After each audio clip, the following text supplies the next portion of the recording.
Depois tivemos o almoço, e aí depois do almoço fui sapatinada pelos adolescentes, pelos jovens. Jesus toma conta. Um negócio assim, sabe? Que você fica meio zonzo se não prestar atenção no que eles estão dizendo. Mas foi uma bênção, não foi? Foi. Esse foi de quem estava aqui? Tá bom. Mas não era para adolescente, o que tu estava fazendo aqui? Fica quieto, né? Bom, mas aí eu disse para vocês, que eu iria fazer agora à noite um texto que eu gostaria de compartilhar com vocês. Eu não encontrei na minha bolsa o meu pendrive com as minhas palestras e os textos.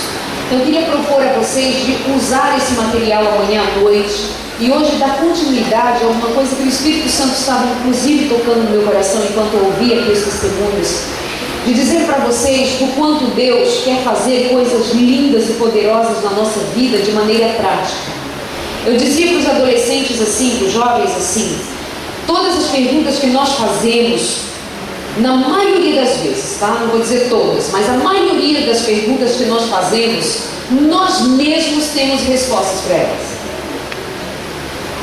Na maioria das vezes, nós temos consciência do que significam as questões espirituais. E uma das coisas que eu tenho percebido, independente da idade, é justamente a dificuldade que a Igreja de Deus tem em acreditar e viver pela fé. Abre a tua Bíblia em 2 Reis, capítulo 20. 2 Reis, capítulo 20.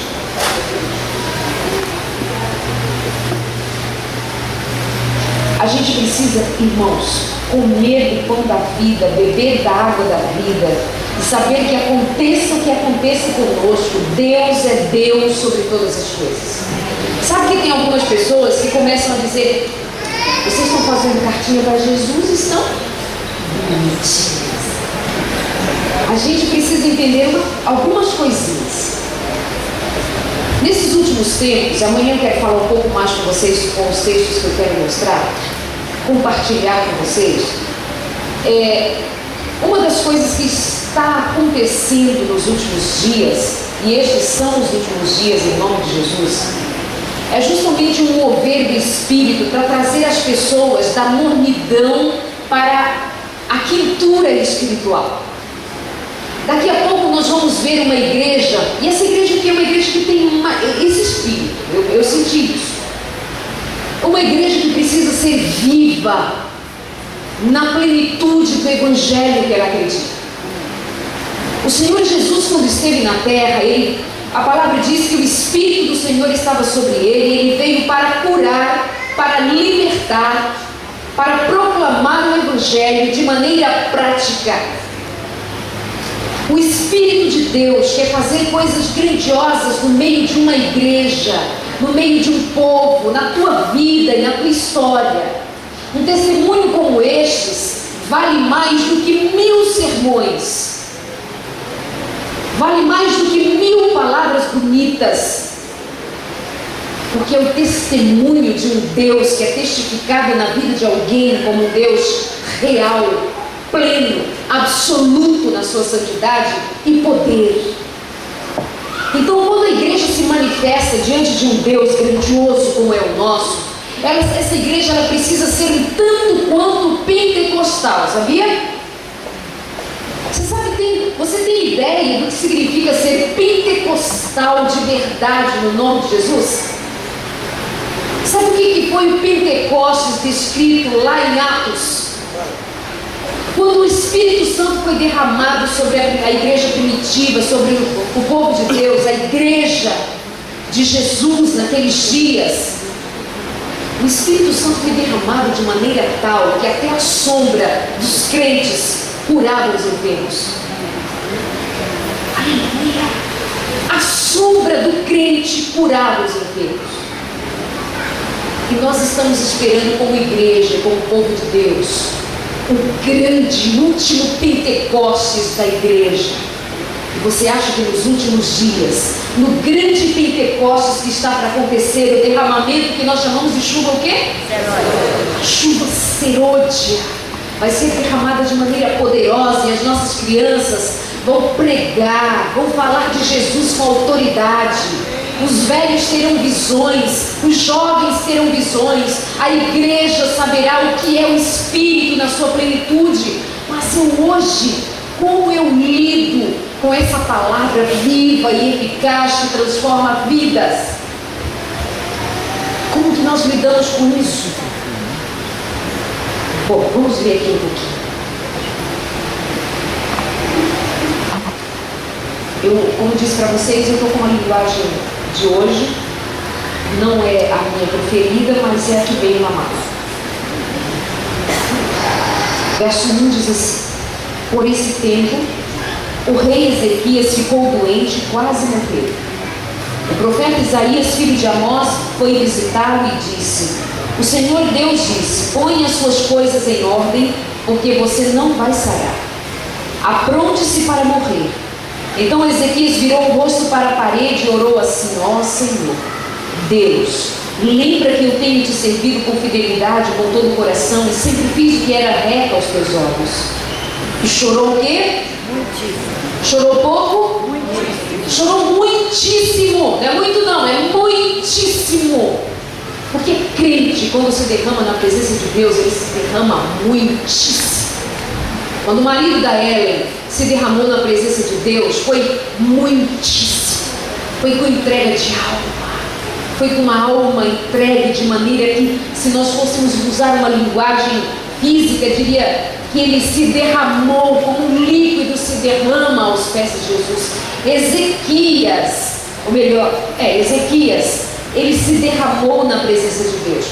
Uma coisinha, Isaías chega, e eu chamo Isaías de profetão, né? Porque tem os profetas menores, tem o profetinho, ele é o profetão, é o profeta. Ele chega para o rei Ezequias e diz assim: ó, o Senhor está dizendo para tu arrumar a casinha, arruma as coisinhas, porque você vai morrer. Isaías não fica consolando o pobre do quase defunto. Ele vai embora. Ele deixa ele sozinho. Deixa o pobre do rei sozinho com a notícia da morte. Sozinho. Tem dias que você fica sozinho também. Tem dias que você fica solitário na tua fé. Tem dias que você fica chorando sozinho. E tem gente dizendo assim: desiste disso. Para com isso. Isso não leva a nada. Aí ele se derrama na presença de Deus e diz que chorou muitíssimo, amargamente. Aí o verso 4 diz que Isaías, que saiu do quarto em que o rei estava, mas antes que tivesse passado pelo pátio central do palácio, o Senhor disse: volte e diga a Ezequias, governador do meu povo: eu, o Senhor, Deus do seu antepassado Davi, escutei a sua oração e vi o quê? As suas lágrimas. Eu vou curá-lo, e daqui a 3 dias você irá ao templo. Vou deixar que você viva mais 15 anos. Livrarei você e esta cidade de Jerusalém do rei da Síria. Defenderei esta cidade. Verso 7. Então Isaías disse: ponha uma pasta de figos em cima da úlcera do rei e ele ficará bom. E o rei Ezequias perguntou: qual será o sinal de que o Senhor Deus vai me curar e de que daqui a 3 dias eu poderei ir ao templo? Isaías respondeu: o Senhor lhe dará um sinal para provar que vai cumprir a sua promessa. O que você prefere? Que a sombra da escadaria avance 10 graus ou volte 10 graus atrás? Ezequias respondeu: faze a sombra avançar 10 graus? Fazer a sombra avançar 10 graus é muito fácil. Eu quero que ela volte 10 graus. E o sol voltou atrás. 10 graus. Louvado seja Deus, porque Deus é Deus e Deus não sou eu. Porque sendo eu, quando eu ouvisse o desafio de Ezequias, quando eu ouvisse a pouca fé de Ezequias, quando eu ouvisse as palavras desafiadoras de Ezequias, quando eu disse: quem me garante que eu estarei curado aos 3 dias? Qual é a prova que o Senhor me dá que o Senhor vai me curar em 3 dias? Sorte dele. Porque sendo eu, depois dessas perguntinhas humanas tão medíocrezinhas, eu diria assim: sabe, pensando bem, não ia morrer não, mas pensando bem, agora vai. Deus que Deus é Deus de misericórdia. Porque o Deus da misericórdia, você viu que ele fez um milagre na vida de Ezequias, deu mais 15 anos de vida, sarou a sua úlcera, fez o sol voltar atrás por amor a um pecador.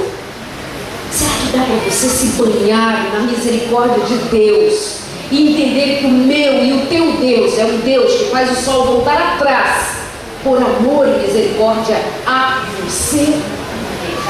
Será que dá para você andar pela graça, no movimento do Espírito, na base do glória a Deus, aleluia, pelo Deus que eu creio?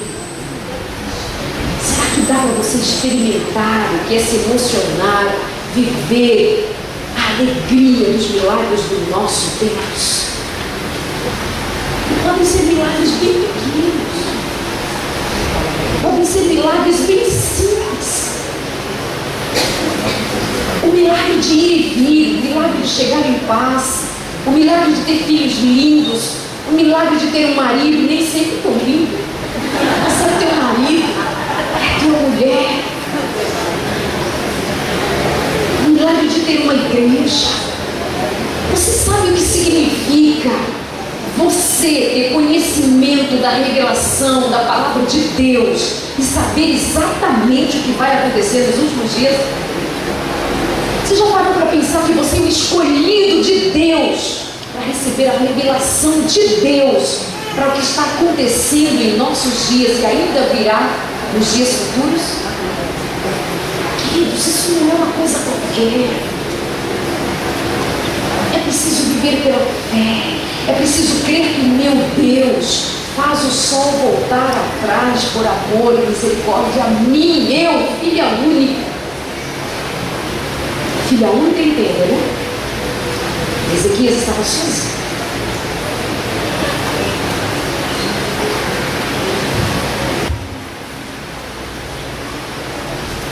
E aí você vai me dizer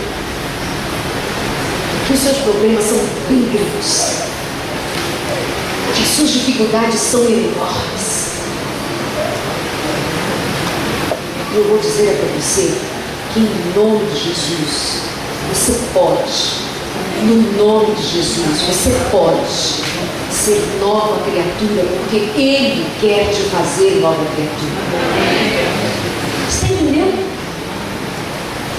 Você está entendendo que a sua angústia pode ser curada em Cristo Jesus? Será que dá para você entender que a tua ansiedade pode ser curada em nome de Jesus?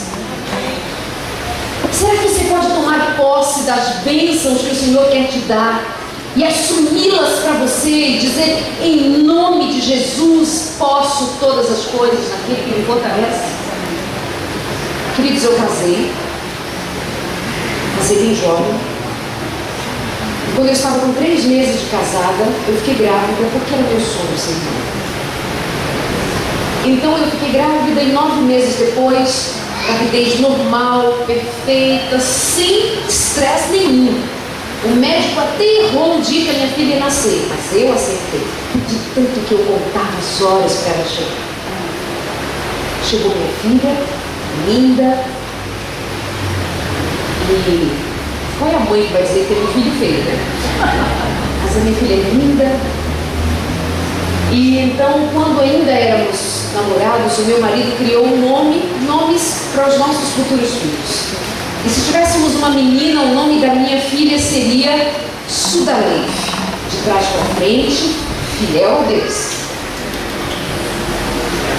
Sudaleif, de trás para frente, com F mudo, fiel a D, mudo, us, fiel a Deus. Criativo aquele menino? Muito criativo. Então minha filha nasceu e eu pedi a Deus uma menina, eu sempre fui apaixonada por menina, coisa de menina. E então nós colocamos aquele nome dela em Sudaleif. Quando ela estava com 5 meses de vida, nós morávamos quando ela nasceu, em Juazeiro do Norte.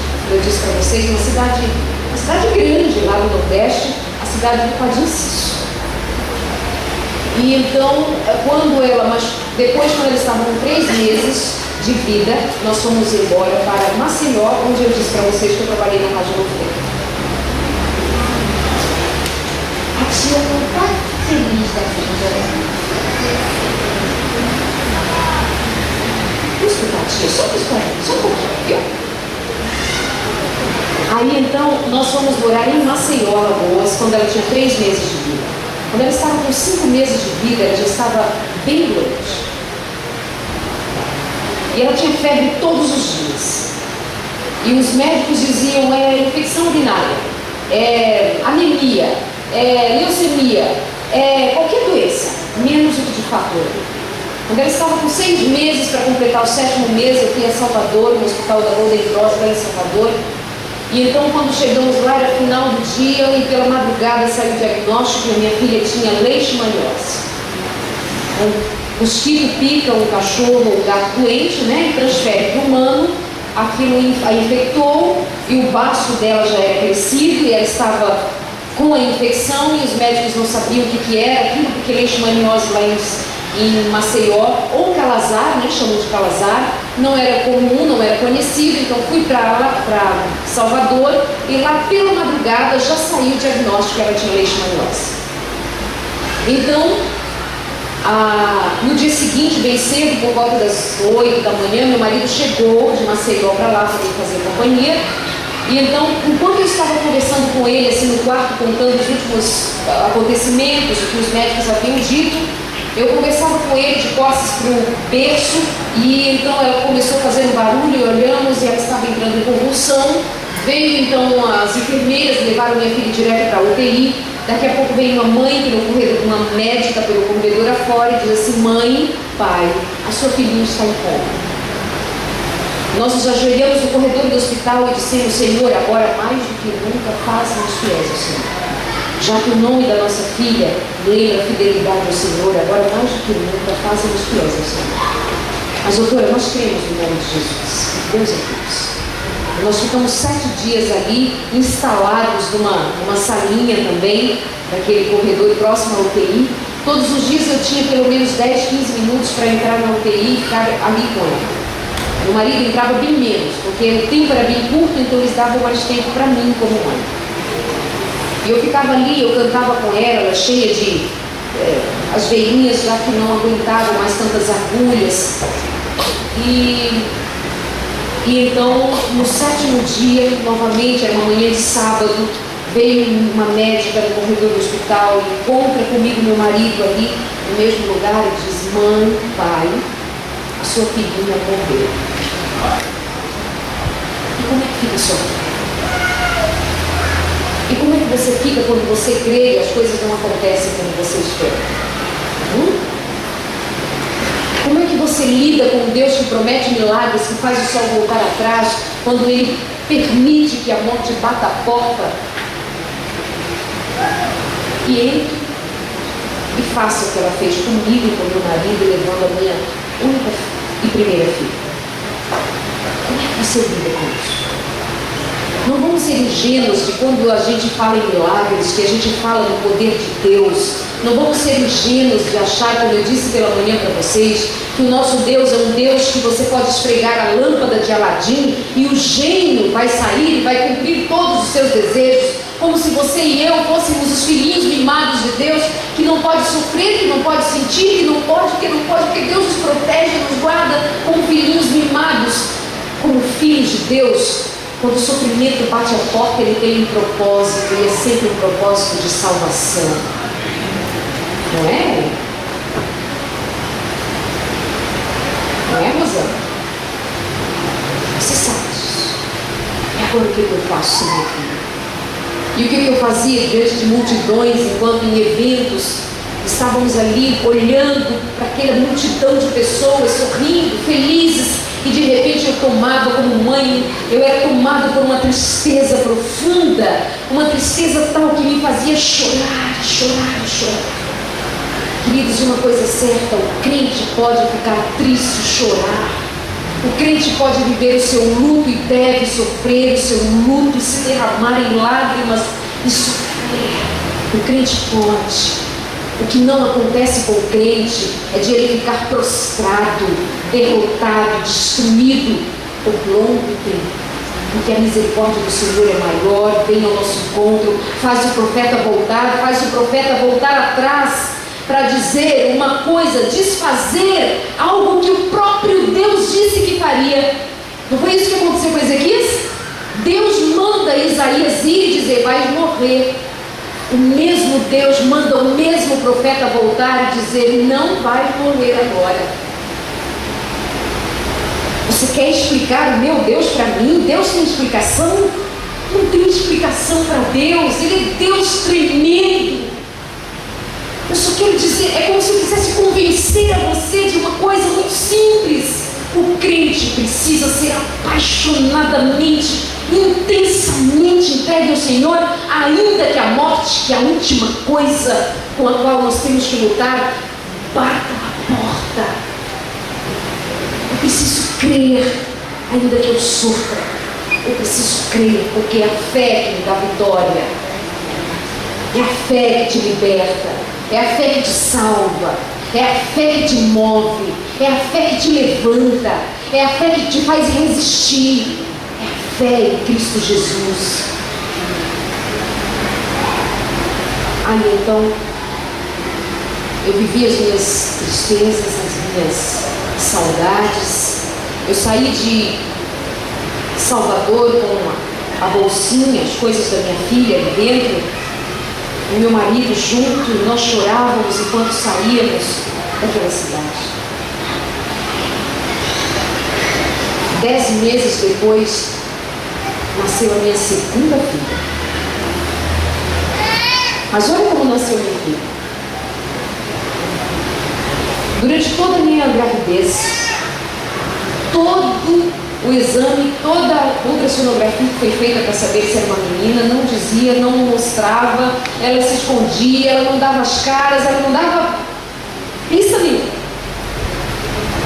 Mas o enxoval novo dela era de menina, a minha certeza era de que eu teria uma menina, o meu Deus me confortava com a ideia de uma restituição dos meus braços. E eu dizia para o meu marido que nós vamos ter mais uma menina. E o nome dela vai ser o mesmo nome. Ele dizia: eu creio que você tenha ouvido a voz de Deus. Eu creio. Eu só tenho medo que você não esteja entendendo direito. Que eu sei que Deus fala, mas se está entendendo bem, é isso mesmo que Deus está dizendo para você? Porque ele tinha medo que eu sofresse. Mas o nosso Deus, quando fala com a gente, ele fala bem claro. Então, passados 9 meses, nasceu minha segunda filha.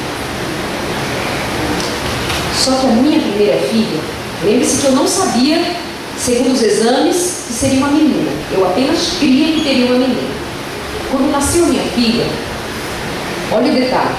A minha primeira filha nasceu no dia de domingo, no dia 1º, às 5h56 da manhã. O dia que a Ayrton Senna morreu. Estava nascendo a minha filha. Dia 1º, no dia de domingo, 5h56 da manhã.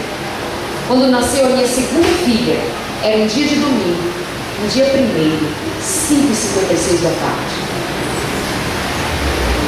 Aí a médica diz assim: mãe, você está esperando um menino ou uma menina? Eu disse: é uma menina, doutora. Eu disse: é uma menina, mãe. Eu disse: louvado seja Deus, doutora. Porque o meu Deus,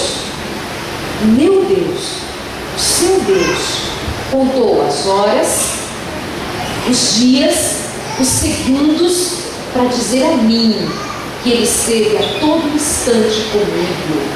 Porque você não consegue me explicar tecnicamente como eu perdi uma filha, nasceu outra filha, e o tempo e a hora bateu, só se for para eu acreditar que o meu Deus conta os dias e as horas para me fazer feliz. E quando Jesus voltar, eu receberei minha filha nos braços. E não seremos mais uma família de 3, seremos uma família de 4. E não seremos mais só 4, seremos todos nós os que cremos no nome de Jesus. E a minha filha ficou enterrada em Salvador. Eu não tinha parentes em Salvador, eu fui ali para fazer o tratamento com ela.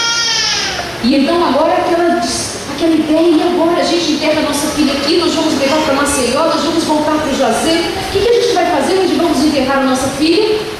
Nós decidimos que a nossa filha ficaria ali em Salvador. Fica aqui. Nós nem temos parentes em Maceió, nem vai dar para Maceió, não vai dar para voltar a Juazeiro, nem precisa desse transtorno. Deixa a nossa filha aqui. E ela foi enterrada numa manhã de sábado. Deixa ela aqui. Eu digo para vocês que eu nunca mais voltei para visitar o túmulo onde foi enterrada a minha filha. Porque eu e meu marido decidimos que não importa o lugar onde ela está, importa o lugar de onde ela virá com meu Deus. E importa que Jesus vai trazê-la para os meus braços. Jesus restituiu bens. Ah, queridos, e hoje a filha que eu tenho, com 15 anos de vida, com 15 anos de idade, é uma filha que, para a honra e glória do meu Deus, é um presente de Deus para a minha alma. Agora, esse ano, eu disse, filha, ela disse, mãe, eu quero ir para o NASP. Ai, que linda, ela chama de mami. Ela chama de mami e papi. Ela disse, mami, papi, eu quero ir. Filha única, e não é mimada. Olha o que eu fiz. Filha, ela disse, mami, eu quero ir para o NASP. Sabe quantos alunos tem no NASP Campus 3? 13.000 alunos. Ela só tem 15 anos. Ensino médio. A especialidade daquele NASP é a universidade. Eu disse, não. Lá não. Mami, não. Lá não. Você quer ir para o colégio do NASP? Quero. Vai não. Filhinha vai para o IASP. IASP não, mami, não conheço ninguém. IASP sim, filhinha. Mamãe falou. Mas Deus falou com você, não falou comigo. É assim mesmo. Deus fala com Abraão. Abraão pega Isaac, leva para o monte e sacrifica. Mami, filha, é assim. Tá bom. Foi pro IASP. Foi 1 mês e 15 dias que ela estava. Chora, sente saudade. Veio agora para o retiro de carnaval, ficamos até 2 horas da manhã conversando. Mãe, lá não é meu povo, lá não é meu lugar, meus amigos aqui, mãe. Eu moro em frente à escola adventista. Frente à igreja e escola. Vou lá, moro em frente. Ela sai, a aula começa às 7, ela acorda só o tempinho de fazer o culto, tudo cronometradinho, tudo certinho. Era dos desbravadores, da banda, do coral. Ela é envolvidíssima, participativa. Aí eu disse, filha, você vai para o IASP? Ela foi, e ela dizendo para mim agora do sofrimento da adaptação dela, e eu como mãe, e eu sabia do porquê eu tinha mandado ela para lá. Eu disse, é para dar uma mexida, porque nossos filhos precisam saber o que é falta, sentir falta de pai, sentir falta de mãe, saber o que é ter que lavar a roupinha na mão. Eu fui visitar, ela está com a mão áspera, e eu disse, filha, que mãozinha é essa, filha? De lavar roupa na mão, né, mami? Nós temos uma pia pequenininha, algumas peças maiores, 10 peças por semana vai para a lavanderia, o resto lava na mão, a mãozinha áspera. Em casa, mesmo a mamãe sendo linha dura, a mamãe põe a roupinha na maquininha, passa a roupinha, guarda a roupinha, a mamãe é legal. Aí então, enquanto ela chorava, ela dizia, mãe.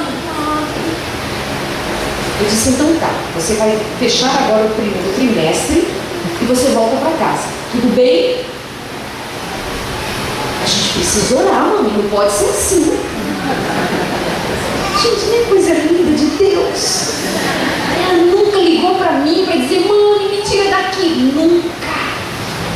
E o que Deus preparou lá para ela foram coisas lindas. Com isso eu estou dizendo, pelo amor de Deus, eu não estou querendo falar de mim e aparecer como exemplo. Eu não estou aparecendo como exemplo, eu não estou dizendo que a vida, a minha vida, que a minha história é a história. Não estou dizendo que o meu Deus, que é o teu Deus, pode fazer coisas tremendas. Eu não estou dizendo que eu faço, eu sou, eu sei. Não, eu estou dizendo que o meu Deus é. O seu Deus pode. O seu Deus é soberano. Você está entendendo? Deus é Deus sobre todas as coisas.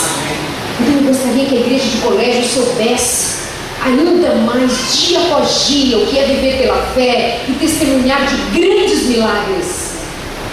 Eu queria que a igreja de Colégios tivesse os testemunhos mais lindos de pessoas que foram curadas pelo poder do Senhor Jesus, da sua depressão.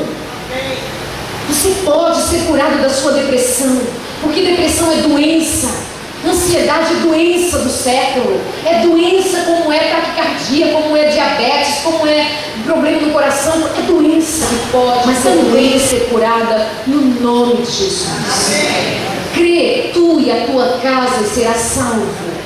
Crês, se creres verás a glória de Deus. Se creres, o Espírito se manifestará na tua vida e vai fazer coisas lindas, coisas grandiosas.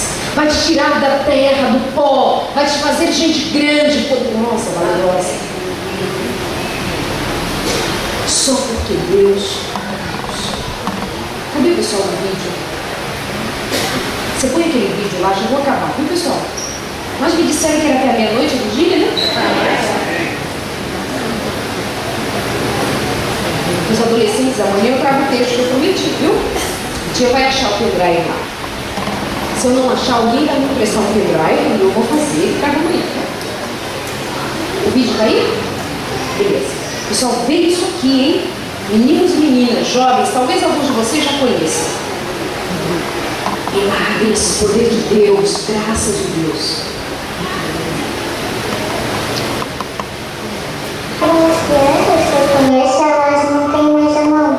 São fechadas. A única parte que elas mexem na mão é o dedo. Me incomoda um pouco a dor, porque eu sinto muita dor, assim, quando eu bato, quando eu corro, até pra tomar banho dói. No dia a dia é difícil.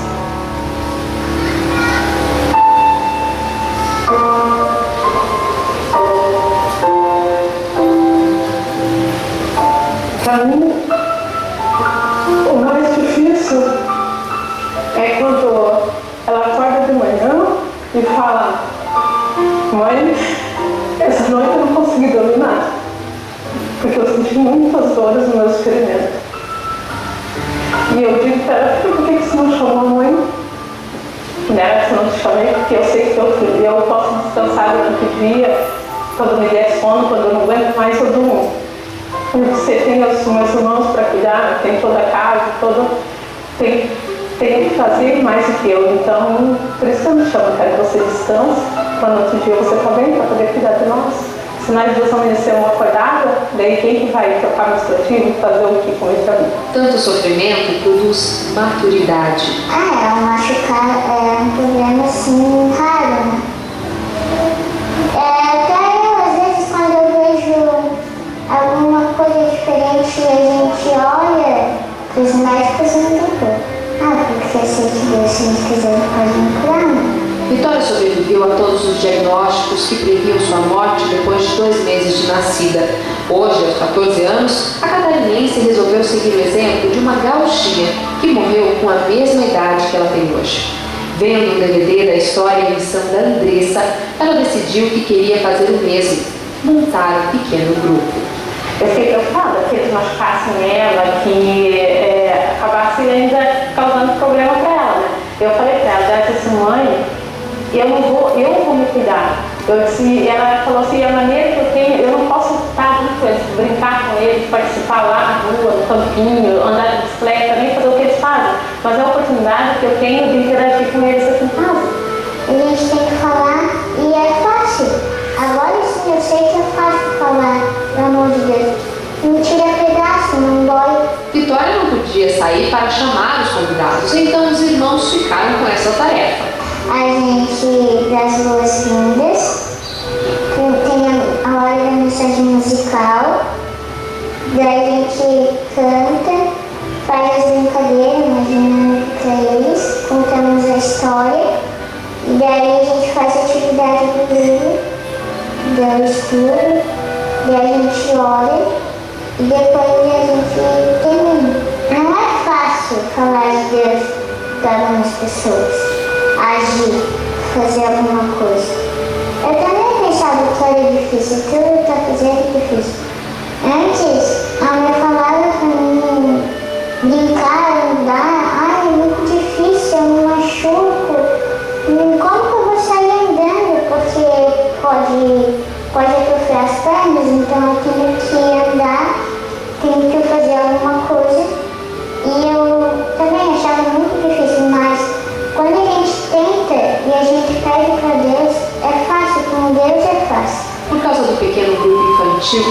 quase 30 crianças, os adultos montaram um grupo de oração e agora estão formando um pequeno grupo também.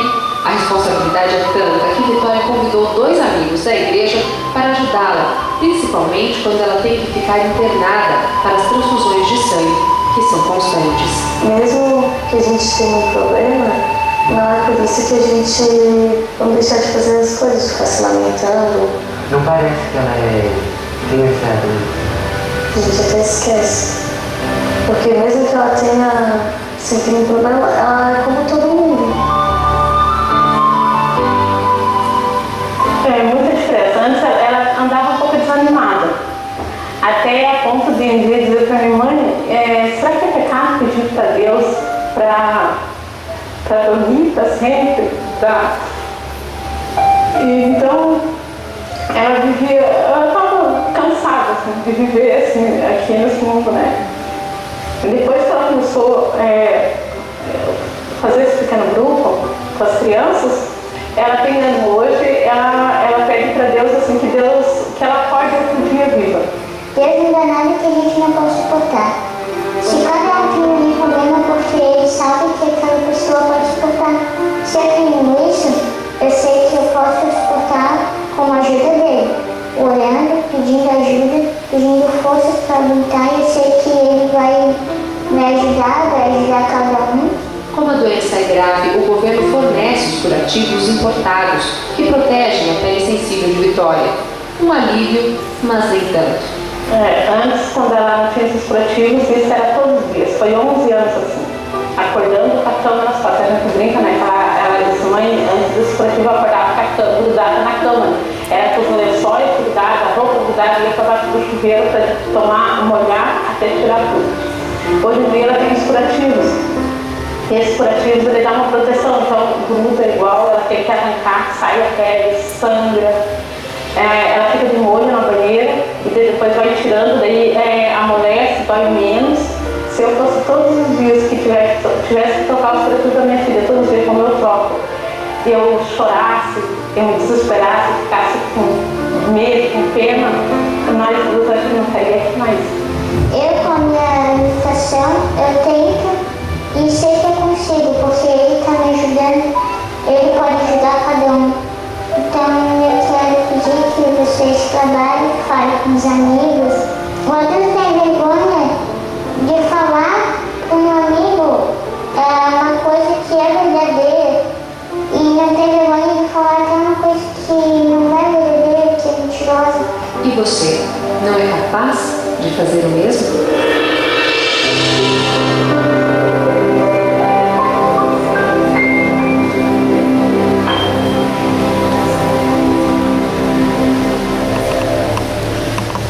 Dizer algo mais?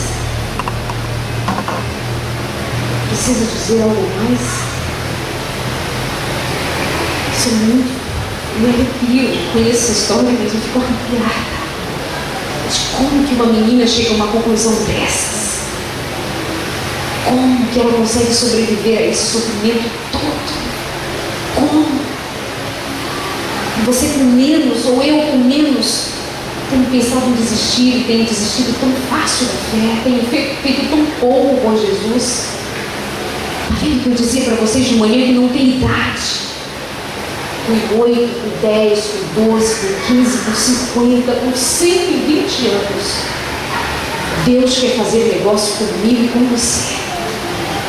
Deus quer fechar o negócio da salvação hoje, em nome de Jesus. Com dor ou sem dor, com ferida ou sem ferida, sangrando ou não, Jesus me quer me salvar pelo reino. Jesus tem um reino para me dar. Viu o que ela diz? Deus não dá nada que você não possa suportar. Suporte pela fé, em nome de Jesus. Podemos orar? Ajoelhados mais uma vez.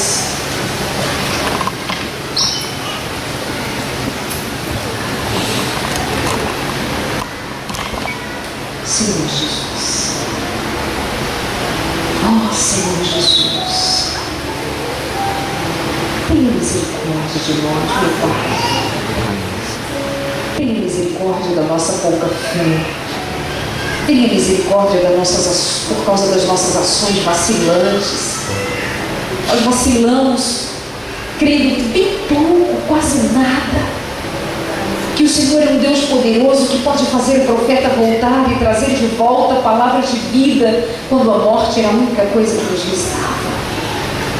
O Senhor faz o sol parar, voltar atrás. O Senhor pode fazer na vida dessa menina, da Vitória, coisa tão impressionante. Mas muitos de nós estamos aqui vacilantes na fé, meio que perdidos nessa estrada, meio que perdidos sem saber exatamente qual é o nosso chamado. Mas, querido Deus, não permita que nenhuma alma dessas aqui saia sem ter ouvido o teu chamado para fazer desta vida um vaso novo, transformado, uma vida renovada, redimida, lavada, purificada no sangue de Jesus. Senhor, lava com teu sangue os nossos pensamentos, a nossa mente doentia ou adoentada. Lava o nosso coração receoso. Purifica, Senhor, os nossos olhos, nossos ouvidos, nossa boca. Senhor, purifica e sara a nossa língua, que fala coisas tristes e feias, ou que tem se mantido calada, sem testificar do teu nome, da tua grandeza. Meu Deus, tenha misericórdia de nós. Leva-nos de volta para nossa casa, mas, por favor, não permita que cheguemos lá do mesmo jeito que chegamos aqui. E se chegamos aqui já cheios do Espírito Santo, leva-nos de volta para casa com porção dobrada do Espírito Santo. E ao chegar em casa, que sejam feitas transformações para a tua honra e para a tua glória. Que o canal da televisão seja mudado, que os filmes, os DVDs, as músicas sejam mudadas, que a comida sobre a mesa seja outra, que o meu guarda-roupa seja outro, mas acima de todas as coisas, que os meus sentimentos sejam outros, que os meus pensamentos sejam outros, que gerem outras atitudes, outras ações, outra maneira de viver, perdoando o meu próximo, perdoando a quem me ofendeu, perdoando a quem me machucou, dando amor a quem nem mesmo merece, mas eu dando amor porque o Senhor me dá amor quando eu também não mereço, quando o Senhor me perdoa quando também eu não mereço perdão. Mas o Senhor é Deus, o Senhor é grande, poderoso. Pai, eu quero crer e peço, e nós todos aqui ajoelhados pedimos no nome de Jesus, por favor, cura toda ansiedade, cura toda mágoa, depressão, angústia, opressão do diabo. Senhor, liberta. Eu não canso de te pedir, porque eu sei que parte da tua igreja, parte dos teus filhos tem sido oprimidos, mas o Senhor é Deus de libertação. E a sombra dos anjos, a sombra do Espírito, o estar guardado sob as tuas asas protetoras, há de nos fazer novos em Cristo Jesus. Pai nosso que estás nos céus, santificado seja o teu nome, venha o teu reino, seja feita a tua vontade, assim na terra como no céu. O pão nosso de cada dia nos dai hoje, perdoa os nossos devedores, assim como temos. Nos livra-nos do mal, porque teu é o reino, o poder e a glória para todos sempre. Amém. Amém, Jesus. Amém. Feliz semana a todos. Graça e paz da parte do Senhor Jesus. Amém.